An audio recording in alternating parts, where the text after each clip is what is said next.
Thok Nath bukoning e gwasa me ban right ke ken de shwal ga ti re bane no gore bane ken content ngi kon ka Thok Nath kwata me when re bane ken bane yuali itini ken shwal ke re bane ken bane yuali itini so broad ka by the way cause ken kon gorga no ba ngach mi jini gije di jingne ka gwasa me ne me shwale a me shwale ha ne me shwale ha okay ne me shwale o ne me shwale o ne me shwale ho gwasa me to kon ke e ne me shwale e ne me shwale e ne me shwale ha no ne me shwale ha ne me shwale e ne me shwale ha to kon ke e to kon ke hi i jena gwasa me i jena me chawi de chaje tom ka chapi ne chaje ke to kon ke o ka to kon ke ho ben ka bayol ka man joga chwal ke wu no kene ti michiran chekenen ka do dan de to dere mal ngai ke je ade jago bi kene izi ni long ke tubdu ke ka do dan de kwen ke je no gwaz me gor jeno bana action ken bana kelel kale ko mishiran mishe ka ngai ken re bana kana bana yual then everything be yutia ka je ban gor longo be focus point karan bete ko jin gor jeno to bi ngai right so to shi bi ngai loro ba to bi ngai gwaz dana don shi ro du reale ka ke shi practice jalat ko tel practice tel to mo de ngai tel practice by the way so gor e practice be lat charan mon moy gwat me na me chale it ka kal tap no kam titini di lar no okay kana me ngulu de mo okay ko mi cha gor no e no mo e bi chu gor no jin bi practice no ke ta dan dong di do de kwen ke je na me chwale di chwale yemena mo ke example de dien mo dong de rande je gor de ngai ke je example mo belela ne dangro e che belela akel ko men yam e akarwa da gwaz mi chimi ko ne na me bala ne dangro de kana ngade okay bo kon mi ka example mi chi kon tak ke pach konen tap right kuje men ne tap gwaz tap pakel but gwaz men tam chelela ne dangro der gwaz me diri ne chale tap bi gorno diri dag aka kana diri ngai ko an kana tiken ka dek chicken pair so na me dere ji mojbo ka me dong diri mal ngai na me queen andana diri queen dor queen rape bunny ke read tang gwed ntene la ja gor ne dong de ran gor no read ti no so deri ngaje na mo deri ro du jakko bijine familiar mishi ngach kon kon ngach then deri we ka mishal ka me ha okay deri gorde ban me ban je duplicate no bu kon read ne me ban je watch bu kon ger ke ha bu kon ger ke ne dangro no na me lung ngoli ja kev ne chang gwada dana kweni biye mo bija ngach en he ngulu de mo so mishi ngajen ta dan dong de nan kaje be jilwa ga long gwada do diena dan gurje no de tungna dere ngaiten ko kenten kono gurga ba ngaje long by the way kendi shwal ka ti ire bane kana bane yuale amikaran kana ka kon goril ti la be je long kaje ko batuk ba jangaj so na mede la kel mede ran dere je ngai kaje ki dere je gor kaje bi gorno bi dag ha kana ha bi ka ngai ko kenen kono gurga to kaje chiran che tuge de ngaj me kan roda kon ngi ka kan band ton so na mo gor jeno bi dil gor ka bi manyam pronunciation de nang di jena very important be mo cha ke riet gwasme ka riet ti bakalat ke ne mishit ke ha mo gwara pa ke ha ke la de nang di okay ma ke ha ke la de nang di ana mo gor jeno bi min kwen gwada me belel karo amelel ke ene dangro kela ken ma ke kela no right now Bigu jeno ken tiken ko tiken ke different, right? Different dien jene. Different dien te ka jodien. Okay? A jodien te ke different. Not a jela deg dien no. So bi deg dien bi ngaji no ne. Ne me chwale ha. Kana me chwale ha. Okay? Ka ta dan dong de ran der do der je ngai kijen. Ko no jeno jin bi dor bi ngaji no di. Ne me chwale di chwale ha. Ko ne me ha kana me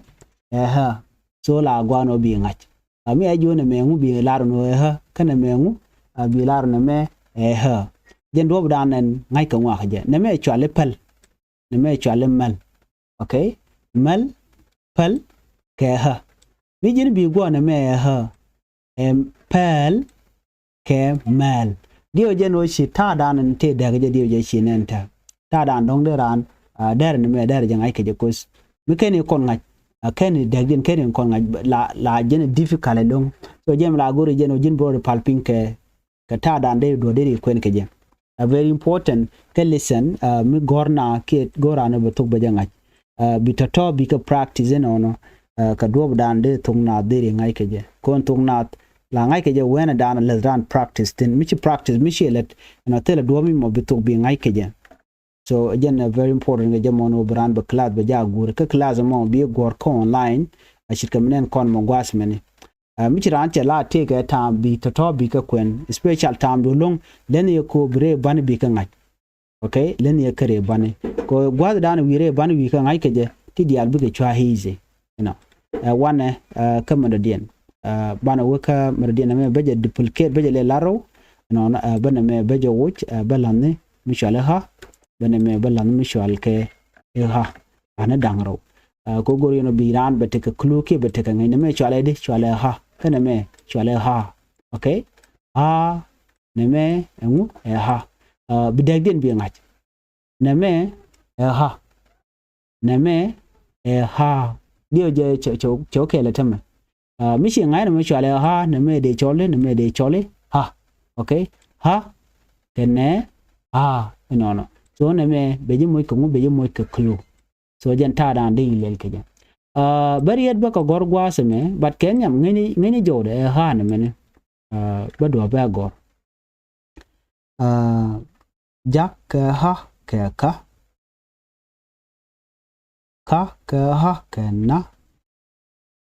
Okay,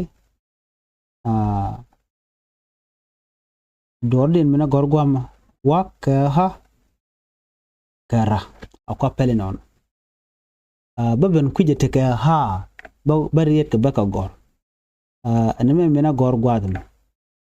magwara ka ha na ena ngade. Okay, okay na ka ha ka ke wa ka ha kera. Right now biena ngaje no der gwad me to hana dangro ticket ne me ha ba ne me cha chole ha ne me chole ha dio je deg die no deri jig no cause michi pronunciation yang I then there is the thing bu chwa hizi so chana kamen kwen bo do dande kon kwen geje ne me ha ne me chwalde chwale ha ken ne me chwalde jak kan war mu war ke ba chole war no war ne me war ne me kan ne me jak lat kona ko ko mi chal ke ha shi ha jene ha chet ko kan nak war chanen tama shi ta dan de nan ga je kariye to shi kanen important things about jawdu ka nangdu ka je en man yamamo mi shi nangdu ka je shi ngat the rest of the thing buka la hizi kaje you know mi shi nang de shi ngaje ne me ngaje dob dan de nan kaje everything kaji buka la hizi buka blood ba tok ke blood ba tiaka long kaji you know mi ngaje jawde mi dan dong de nan kaje ko Thok Nath dijide bi gorno bi ne me bi jagora gwa kosh bi Thok Nath you know bi jakula mala ngaji ka dob dan de ngai kaje mi chi kon to gwa se me ka menen kon me ka ha kana ha and then bu kon niam men bu kon niam jene kana mene chi kon to kan men niam to kon ka kon kal konen tap ka kam gwa de me dong de kon do goten kam kal right now ngi ko ran ka jo dan de do de nan ka je mo shale mo shale gwa de me chi ko right ka mu ke ha okay ha chi ko right ka pel chi ko right ka mel chi ko right ka ha pel mel no nen yen jo la te we ga wonyam and then chi ko right ka na me nyok na me chi ko right ka ha it ka jak mi jagaran chale jak it ka kan me karan kan war mu wari dor chale war na me kan nak war no jen rob dan de pronunciation de ngai ka ji rob dan de do de nan ka ja bana we ka mishal ka me o ba duplicate na me reje me ba de tok ka mishal ka o na me ba de tok ka me do dien ke belel ka wona dangaro no man ya me o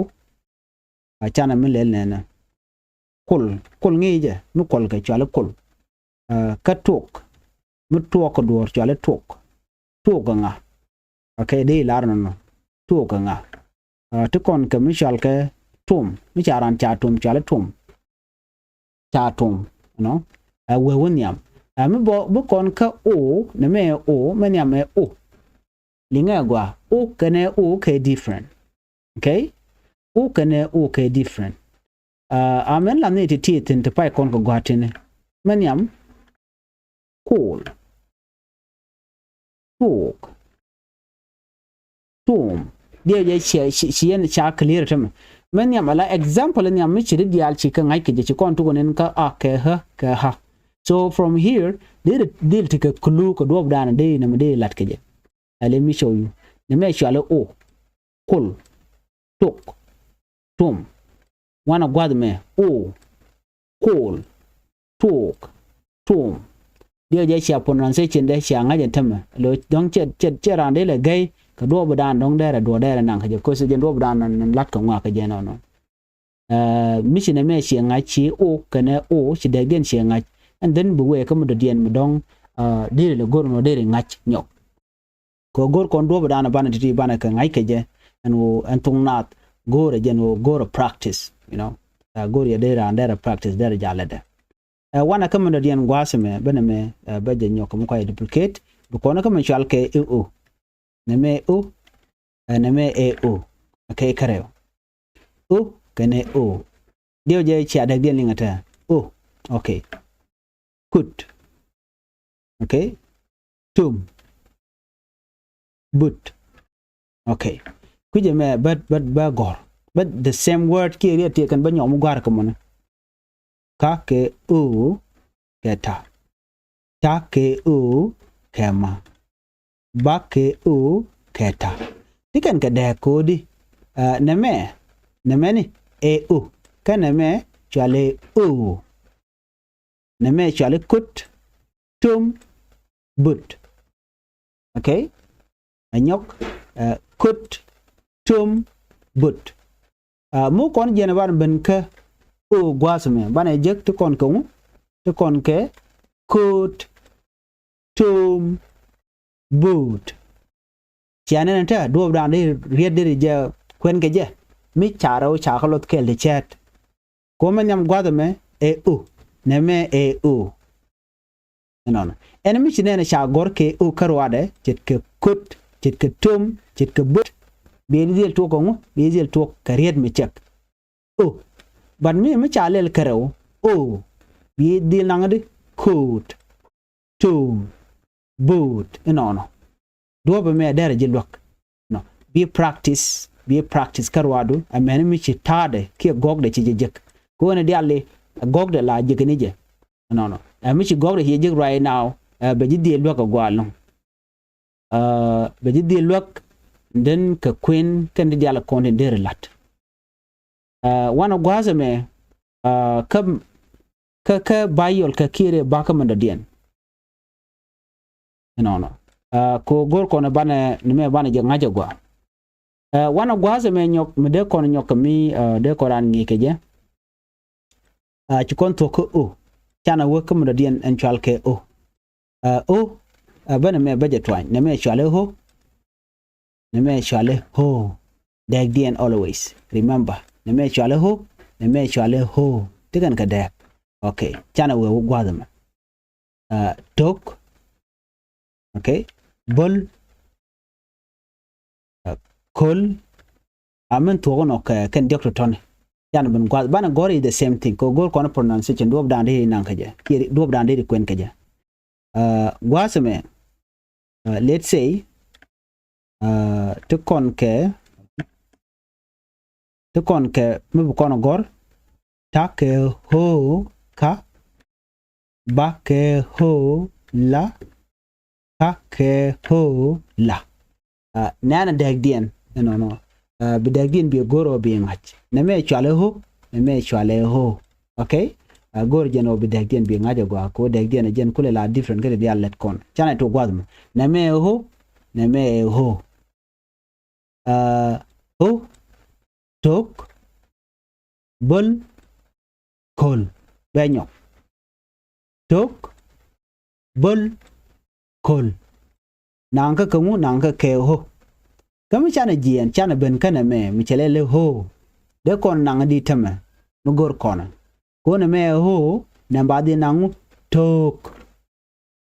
bol kol dia je changa jeta tani ni ken kelo tani tele kelo ket ke kol me ram kol do bat kije me te ke ho kel karwade me ket ke kol yang de la kol de la kol le aisha nako de cholo kol so de ngaji nono ne me kol cha ka bu gwa kene kol tikan ga de galong jo di ne me gwarin sometimes don't la ra ne me chejen ba bi ngaji no de any pronunciation ki do de re de nangaje ne me jen foundation ka Thok Nath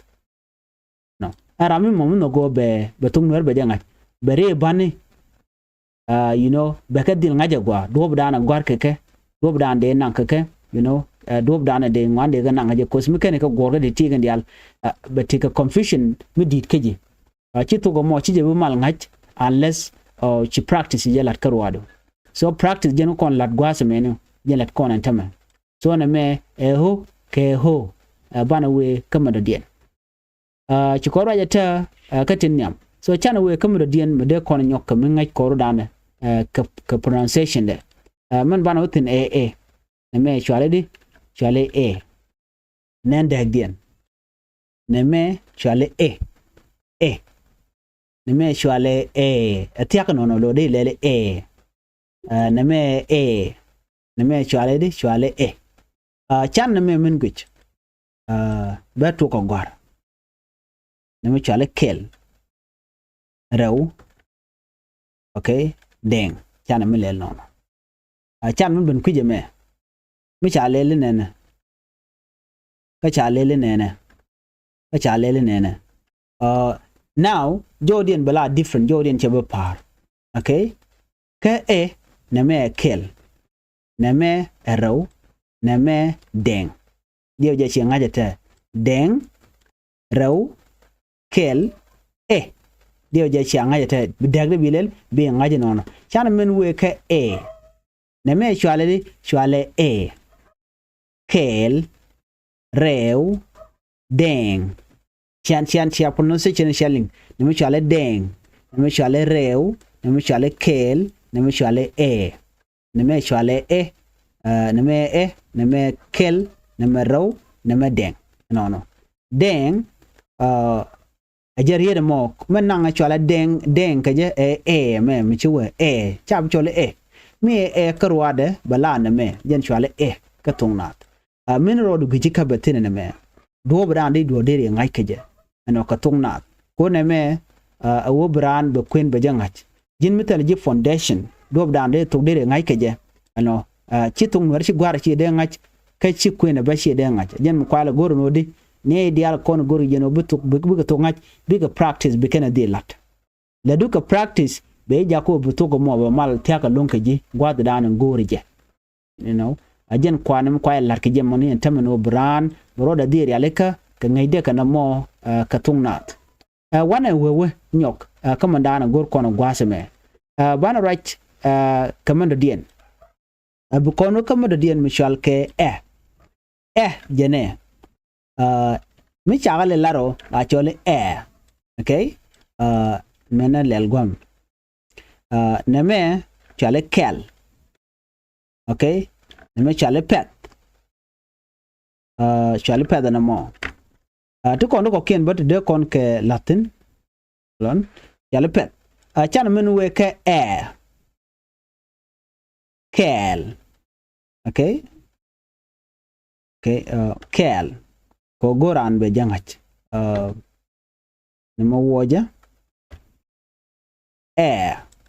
okay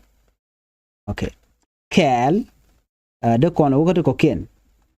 cat awawa chana jamin gui gwaza me do brande kon queen keja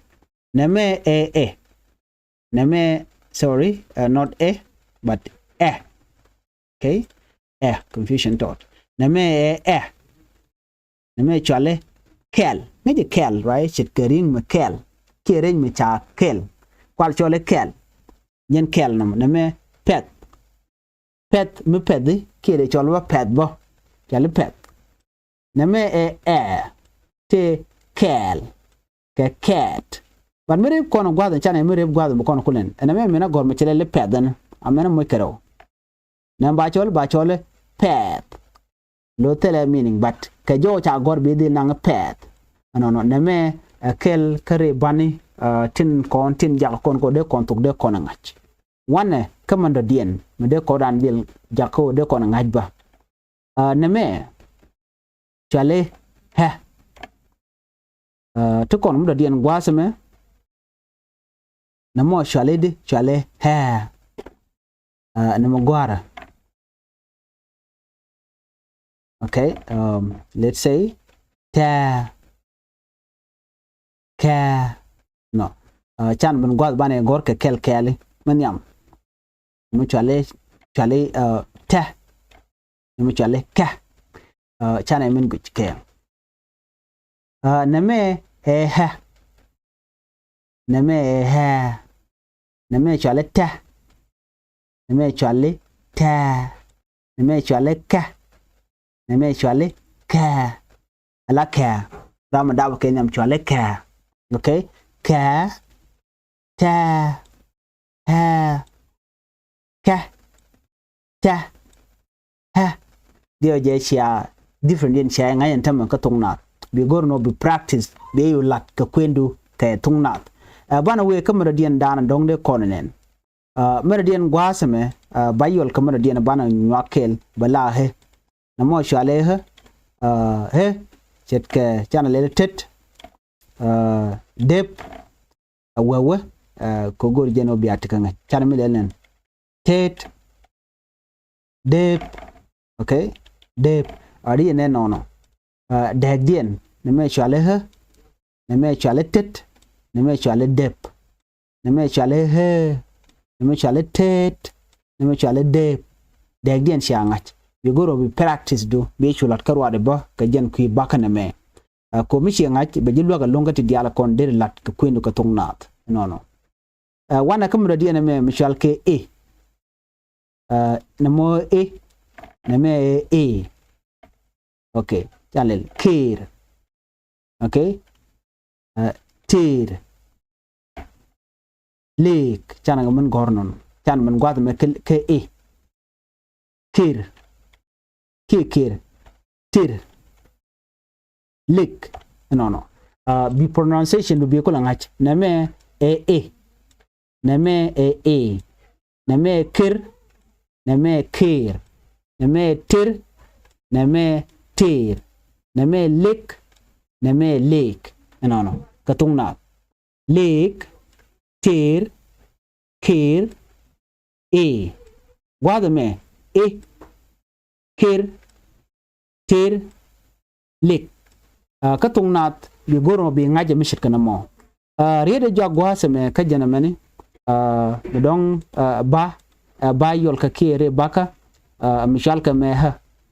tenaga keltin karwade dong de konti ka ngaide kondial ejene mani shit kede kon kel yo goro yeshale shit ejene mala gwar ko mon karwade yo bito ko ken dero gor ka je bi chungai ne me chale ha shit ka shit ne me chale ha no na madere ngat mana dia na bana wutin bala ba me ke bayol ke kire baga mishal ke to kon ke to kon ke mana dia ngwad me shal ke tikan ka da ka titine tick dit pick pew chana man gor no wana kate ko ken gwase me no tick dit pick pew no dia je cha de ngajete na me shwale na me shwale na me shwale tick na me shwale tick na me shwale dit na me shwale dit na me shwale pick na me shwale pick na me shwale pew na me shwale pew no tandi entele kalot chicken na me pew antama la chak to pew titini pew me la pew ne yade yode na ngai no jira no be de la reche pew okay so na me tung nat me de yana ngaji no mana dian gwaze me bala re baka mana dian ke bayol ka me shal ke hi na mo shale hi na me shale hi chana men lel gwas meni mane tok ke pew tick chan dorin dit no chan ben kuje me men yam pew kos gor kon ban lor ban ngai la tok pew gwal mto kon ke tick to kon ko mo dien me dit tede dio je diale teken ka lona ko kon ka tung nat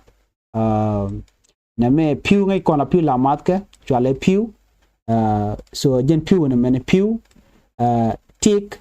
dit jire karo ram dit chwale dit wach na me hi jet ke pew chwale pew na me chwale tick na me chwale dit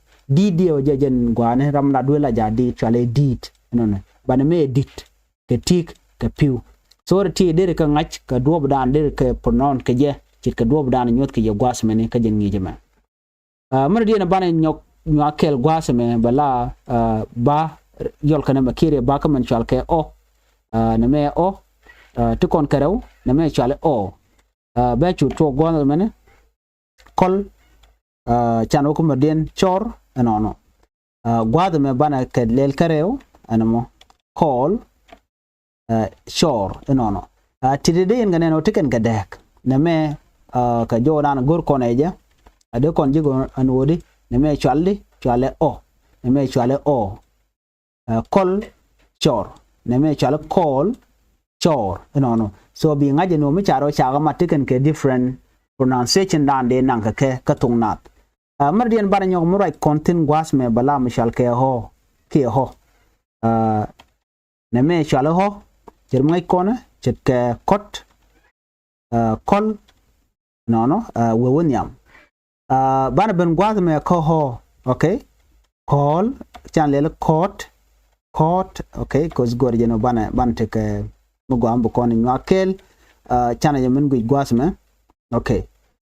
ne me chala chan tok court call no la call so ne me ngwan ke der we ba but ke ki ko gor ko ne bana do dan de kon ku ne bana ngai ke bana pe gwas ma ne mo ho ne me ho court call court call no we ka tungwan ko kende dere ngach ka jen listen tung nat amar dien bana wutin bala men jok en chwal ke iwu wu jene no wu na me bayol ka shete kare baka bayol ka chana gor tuk kun pur chana men gujenono mo kon ko wu yo ba chole tuk